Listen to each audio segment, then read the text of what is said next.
አሁናዊ የኢትዮጵያ ብሔራዊ ደህንነት ተግዳሮቶችና የመፍትሄ አቅጣጫዎች የሚለው በጣም በየዓመቱ የሚካሄድ ነገር ቢሆንም እንደ አጀንዳ የሚወሰድ ቢሆንም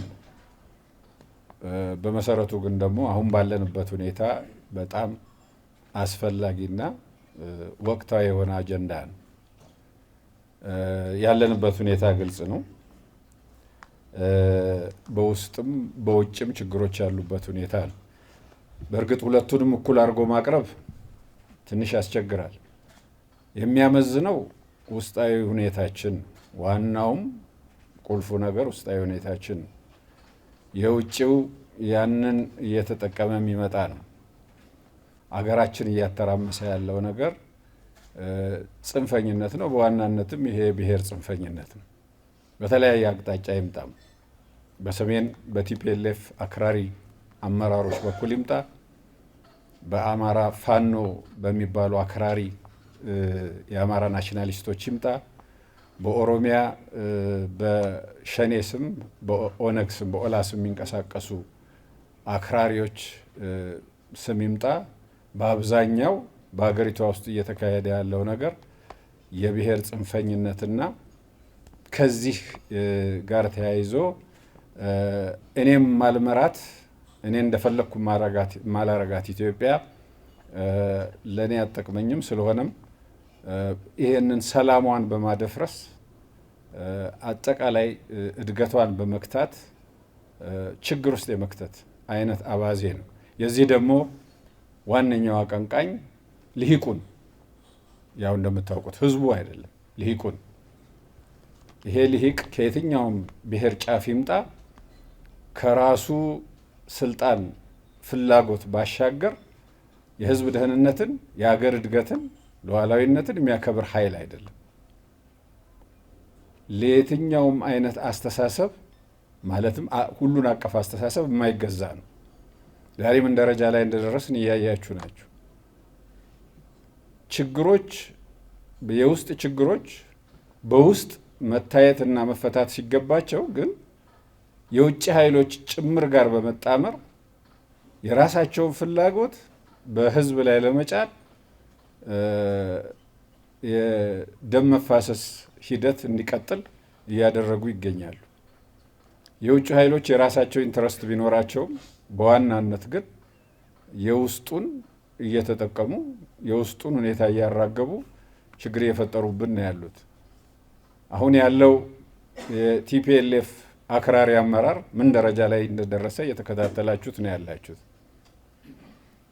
የወታደራዊ ምልመላ ግዴታን በህዝብ ላይ ጭምር የጫነበትና ልክ የዛሬ 5 ዓመት ያደርገው እንደነበረው እየወጣ የሚፎክርበት ሁኔታ ላይ ነው ያለው።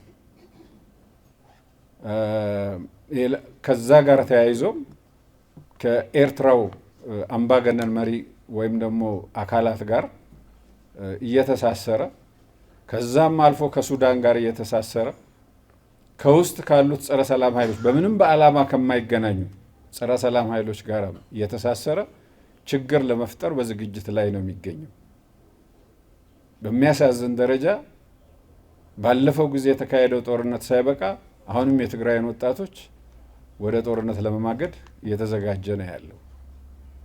ከዛ ባሻገር በአንድ በኩል ኢትዮጵያዊ ነን፣ ለኢትዮጵያ እናስባለን የሚሉትም አክራሪ የአማራ ናሽናሊስቶች ፋኖ በሚባል የሚጠሩት እነዚህም ከአገሪቷ ብሔራዊ ፍላጎት ውጪ ከሌሎች የውጭ ኃይሎች ጋር እየተጣመሩና በፍጹም በዓላማ ከማይገናኙት ከቲፒኤልኤፍ አክራሪ አመራር ጋር ጭምር እየተቀናጁ ኢቭን ኢትዮጵያን ኦሮሚያን ከኢትዮጵያ ለመነጠል ከሚታገለው የሸኔ ከሚባለው የሆነ ክንፍ ጋር ጭምር እየተቀናጁ የሚሰሩበት ሁኔታ ነው እየታየ ያለው።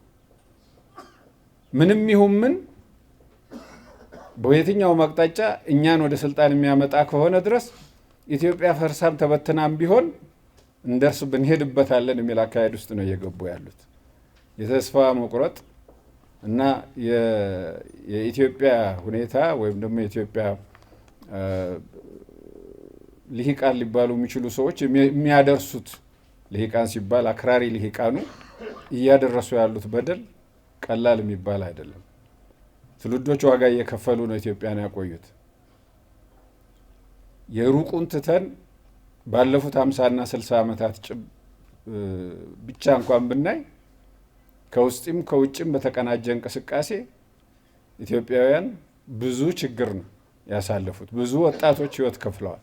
ብዙ ወጣቶች አካላቸውን አጉለዋል። ዛሬም ግን ያ ውደት እያቆመ አይደለም። አገሪቷ በቂ የተፈጥሮ ሀብት ያላት፣ በቂ ፖቴንሻል ያላት ሀገር ነች። ለሁላችንም ይበቃ፣ ባንቃማም ይበቃናል። ግን የልሂቃኑ ስስት እኔ ብቻዬን ካላስኳት ከሚል አስተሳሰብ ግን ወጣቶች ህይወት እንዲከፍሉ አገር እንድትደማ እየተደረገ የቆየንበት ሁኔታ ነው ያለው። አገር እንደ አገር እንዳይቀጥል፣ ተቋማት ተጠናክረው እንዳይሄዱ የደረሰው በደል ቀላል አይደለም። እነሱ ወደ ስልጣን ሲመጡ ኢትዮጵያ፣ እነሱ ከስልጣን ሲወርዱ ደግሞ የማትፈለግ ኢትዮጵያ እየሆነች ስለሆነም ለውጭ ጠላት በሚያጋልጠን ደረጃ ውስጣችን እያዳከምን ሄድንበት ሁኔታ ነው ያለው። እንግዲህ ይሄ ሁሉ በደል የሚፈጸመው ግን በዚሁ በአገር ልጆች ነው። ችግሮቹ በሰላም የማይፈቱ ሆነው አይደለም፣ ግን አክራሪ አቋም በመያዝ ለውይይት እና ለመግባባት እድል ከመስጠት ይልቅ ለንትርክ እና በነፍጥ የመፈታተሽ ጉዳይ ስለሆነ ይሄ ደግሞ ከቆየው አካሄድ ጀምሮ ተያይዞ የመጣ ስለሆነ ትውልድ ዋጋ እየከፈለበት አገር እየደማ ከእድገት ወደ ኋላ እየቀረን ህዝቦቻችን ከድህነት ወጥተው ልክ ሌላው ዓለም እንደደረሰበት በሰላምና በተመቻቸ በተደላደለ ሁኔታ መኖር ሲችሉ ግን ቁልቁል እየሄድን ወይም ደግሞ ባለንበት እየቆምን የምናዘግምበት ሁኔታ ነው እየተፈጠረ ያለው። ከዚህ መውጣት አለብን። ስለሆነም ጊዜው ንቃት ይፈልጋል፣ ጥበብ ይፈልጋል። ከዚህ ችግር ውስጥ ለመውጣት እንዴት መሄድ አለብን የሚለውን ነገር ሰፊ ውይይትና መግባባት ይጠይቃል። ብሔራዊ ምክክር ኮሚሽኑ 8 አጀንዳዎች ዘርግቷል። ከሐምሌ 8 ጀምሮ ደግሞ ውይይት እንደሚያካሄድበት አቅርቧል። ትልቅ ተስፋ ሰጪ ነው።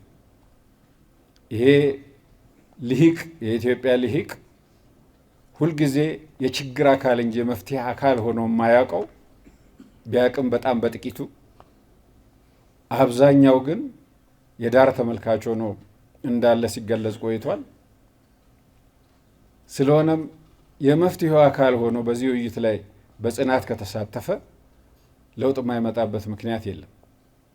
ልንግባባ የማያስችለን ነገር የለም። መግባባት ይቻላል። በእርግጥ ይሄ እንደ ፖለቲካ የፖለቲካ አመራሮች ስራ ሊሆን ይችላል። እኛ እንደ ወታደር ማድረግ ያለብንን ማድረግ ይኖርብናል። የታወቀ ነው። እንደ ወታደሮች ካለብን ሁኔታ አንጻር ለስራው መዘጋጀት ይጠይቀናል። ዘመኑ የሚጠይቀው ጦርነት ከዘመኑ ቴክኖሎጂ ጋር የዘመነ የሄደበት ሁኔታ ነው ያለው። ከዚህ ጋር አብሮ መሄድ ይጠይቀናል። በድሮ አይነት የሰራዊት ግንባታ መቀጠል አንችልም። አዲስ ከመጣው የድሮን፣ ጸረ ድሮን ወዘተ ሚሳይል ከነዚህ ቴክኖሎጂዎች ጋር በይበልጥ መተዋወቅና በእነዚህ ሊቃጣብን የሚችለውን ጥቃት ደግሞ መመከት መቻል ይኖርብናል።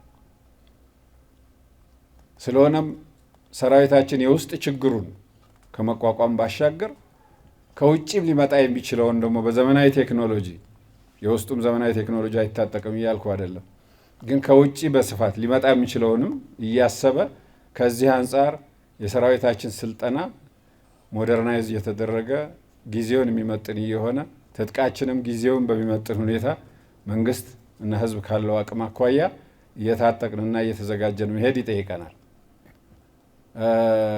እንግዲህ እንዳለ ሆኖ በአጠቃላይ በውይይቱ ብዙ ሀሳቦች ይነሳሉ፣ ምክረ ሀሳቦችም ይቀርባሉ። ስለሆነም አንደኛውና መሰረታዊ ነገር የውስጥ ችግራችንን የሚፈታበትን መንገድ የማየት በንቃት መንቀሳቀስ ይጠይቃል። ከዛ ባሻገር ህዝቡን ለሰላም ማነሳሳትም ይጠይቃል እና በአጠቃላይ ሰላምን ለኢትዮጵያ ማምጣት ማለት ኢትዮጵያን እንደ አገር ማስቀጠል ብቻ ሳይሆን እድገቷንም ማስቀጠል ማለት ስለሆነ ከዚህ አንጻር መረባረብ ይጠይቃል።